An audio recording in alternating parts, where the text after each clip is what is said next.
my name is Justin Snook. I'm the Forage Harvester Technical Specialist for the Northeast and Eastern Canada. Today we're going to talk about using the Adjust-O-Matic knife sharpening system to sharpen your knives and set your shear bar. The process to sharpen the knives is very simple, using the IntelliView 4 monitor in the cab.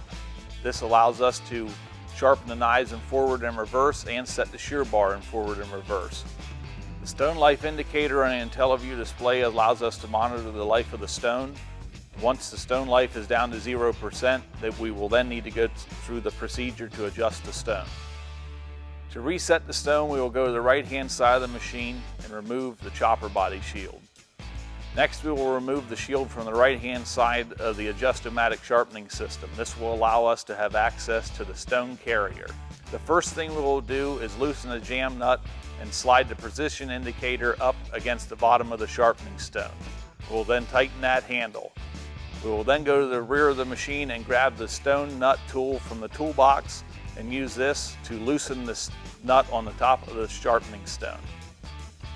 We will then disengage the lock pin and turn the stone carrier up. Once the lock pin is engaged, we will then slide the stone down until it contacts the position tab. We will then use the stone nut tool and retighten the nut.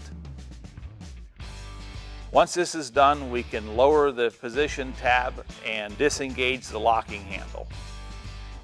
We can reinstall the shield on the right-hand side of the Adjust-O-Matic sharpening system and reinstall the shield on the right-hand side of the chopper body. If you have any questions, please contact your nearest New Holland dealer or New Holland representative.